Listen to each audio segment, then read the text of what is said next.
Hi everyone, Kamran Nouri here. This is my second video on applications of Gauss law. In this video, we applied Gauss law to find the electric field just outside the conductor at a point where it has a surface charge density sigma. Then we use Gauss law again to calculate the electric field around an infinite plane of uniform charge density. The total electric flux through the whole surface, which is integral of E dot dA through any closed surface, is equal to the total charge inside that closed surface divided by epsilon naught. Alright, this is Gauss law. For any surface that you can imagine. Electric field is electric field created by all the charges in the universe, but the total flux going out of the surface only depends on the charges that are inside. Of course, if the charge is negative inside, the net charge is negative inside, the flux is negative. If the net charge is positive, the flux is positive. Because dA is outward, when the electric field passes the surface in outward direction, has a positive contribution to the integral. When it goes into the surface, it has negative contribution because the dot product is negative. But anyway, the total flux is equal to the net charge inside divided by epsilon naught. This is Gauss law. Now we want to see what happens on the surface of the conductor. We said that the electric field inside the conductor is always zero by definition, because conductor has free electrons that it can move easily. If there is an electric field, the electrons will move and rearrange themselves until there is absolutely no electric field inside the conductor.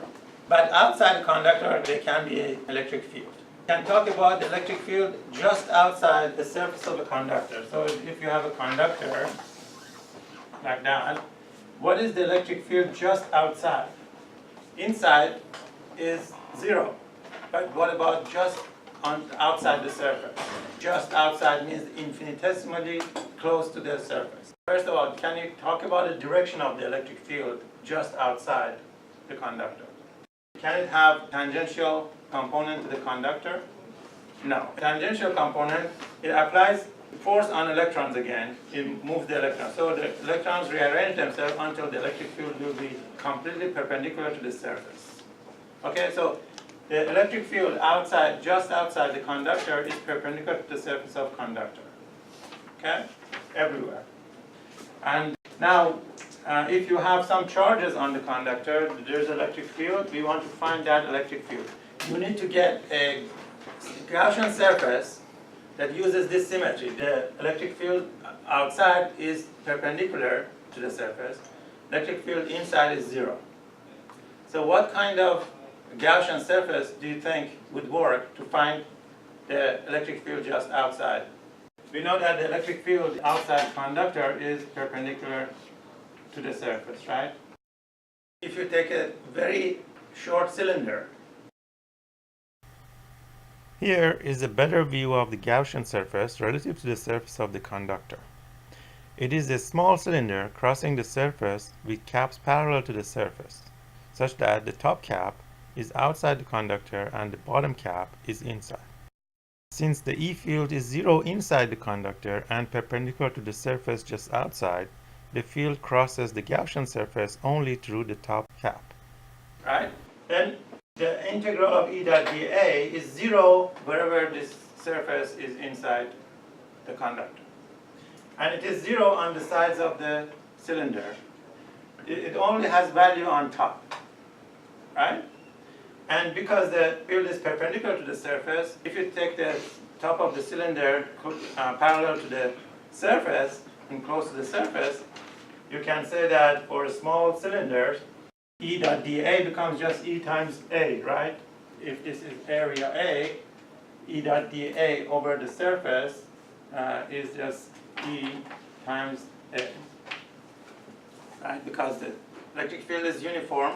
If this is small enough, it doesn't change from point to point. And it's perpendicular, so the dot product becomes just E times dA. And then E is constant, comes out, it becomes E times A. And that is equal to charge inside divided by epsilon naught. And how much charge is inside this cylinder? Here. if there's a small cylinder with this surface area A, and there's some charge, let's say charge per unit area, sigma. How much charge is in that cylinder? Sigma times A, right? So E times A becomes sigma times A over epsilon naught. A cancels out, so electric field just outside the conductor is sigma over epsilon.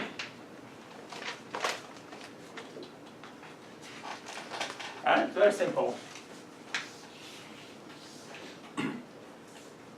If you want to make sense of it for a conducting sphere, if there's some Q charge in it, let's say if there's a conducting a sphere and has total charge Q uniformly spread over it, what is the electric field just outside?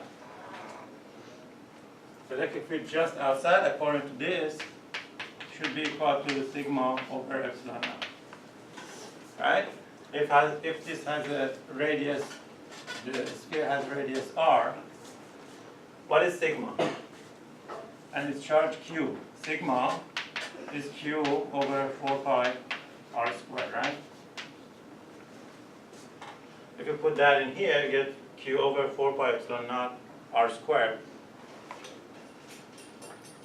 That's the electric field just outside, which is the same as putting all the charge at the center, right? 1 over 4 pi epsilon naught is the k. Oh. So that's kq over r squared. It's the same as putting all the charge at the center, yes? Is sigma a constant? Like, is it the formula constant for sigma, or does it change based on the shape?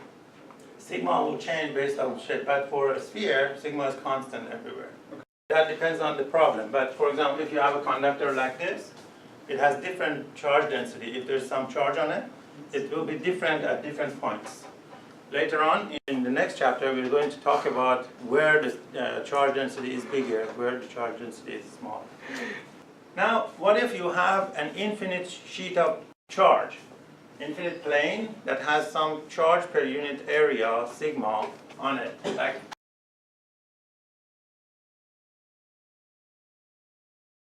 suppose every meter square of the sheet has some sigma coulomb of charge. So this, I bring it up down here. This is an infinite plane looking at it sideways. Let's say it is all positive charges uniformly distributed. We can say with uniform surface charge density, right? It has to be uniform. Because we can only use Gauss law when there is symmetry for the problem. All right, what is the electric field of this infinite plane of charge at a certain distance, let's say a distance r from the surface? What do you think? We need again to use a Gaussian surface to make use of the symmetry of the problem. First, you need to make a symmetry argument. Did you want to say something? I was going to say plane. Plane, but it has to be closed surface, right? Yeah, closed surface. The walls of the cylinder is going to be perpendicular to the plane, the infinite sheet. But yes. Infinite sheet, yeah. So I think you already have this symmetry argument in your head that says that the electric field can only be perpendicular to the plane, right? Why is it? Why should it be only perpendicular? If it is not perpendicular, it is at some direction. And that it distinguishes that direction from all other directions, but there's no such distinction. Right? Do you understand this logic? If the electric field is not perpendicular to the plane, it has a parallel component to the plane in one direction. And that distinguishes that direction from all the other directions, even though there's no such distinction. Therefore, it cannot have a parallel component. Only it can have perpendicular component. Right? And then, you can say it may be depending on distance. Also, there's no distinction between this point and this point because it's an infinite plane. And therefore, you take a cylinder like this.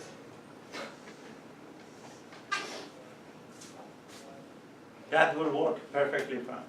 If the cylinder has a height of 2r and it has a surface area A and it has surface area A here, and all the sides of the cylinder is perpendicular to the plane. So because we know that the electric field is perpendicular to the plane, if the side is also perpendicular, then there's no flux going through the cylindrical part.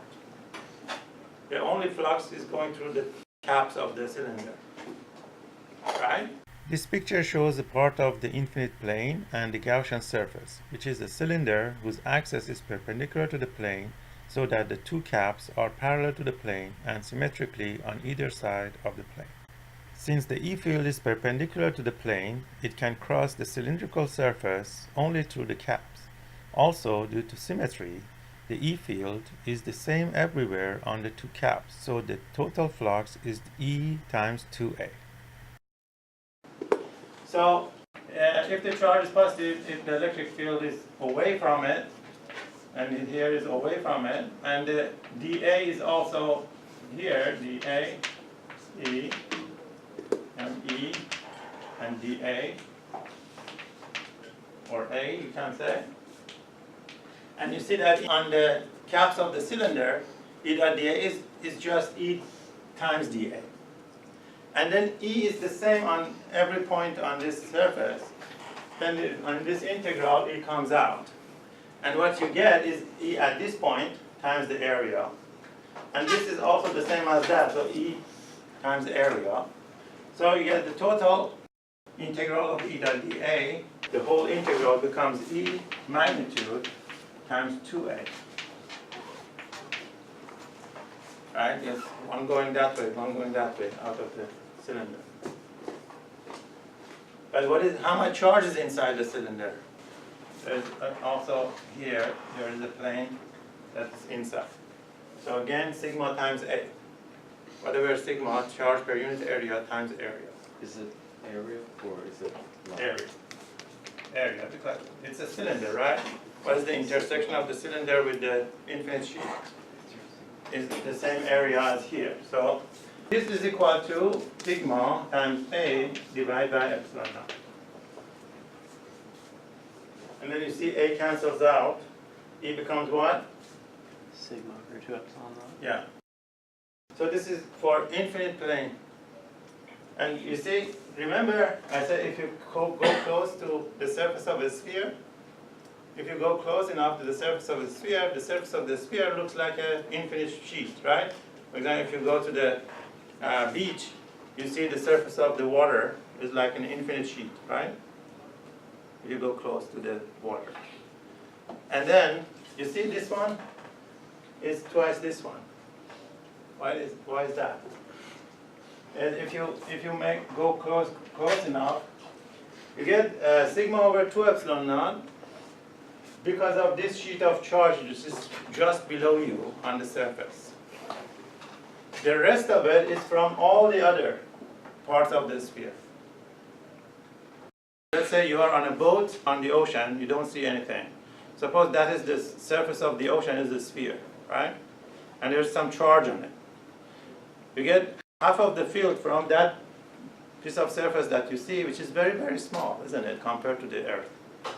Depends on how far you are from the surface. It's very, very small. If you stand up, you can't see more than a couple of miles, a few miles. A couple of miles compared to the whole Earth is just a tiny piece of surface, right? Half of the electric field is created by that sheet. The rest half is created by all the other surface of the Earth. Right? Yes? So why don't these answers depend on the distance r? Oh, very good question. Yes. Well, you see, the answer doesn't depend on the distance.